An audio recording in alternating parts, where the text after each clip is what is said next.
vlogmas po redu.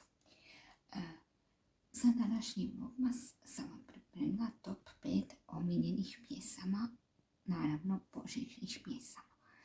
Bori je još neukićen, čeka se kićenje u jednom od narednih videa, a da ne dužimo sa introm, prećemo na kojih je to mojih top 5 omiljenih pjesama povodom Božića.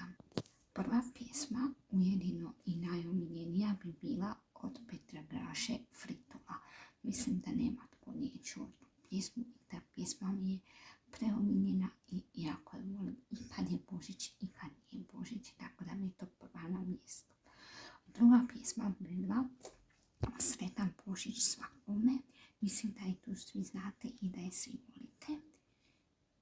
Treća pjesma bi bila I Wish a Merry Christmas. Mislim da i tu svi znate.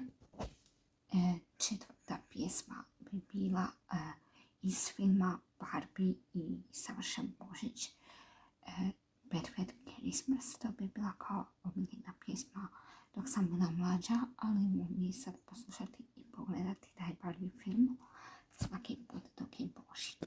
I zadnja, to jest peta omiljena pjesma božićna, bi bila Božić dolazi. Tako da to bi bilo to od ovog videa.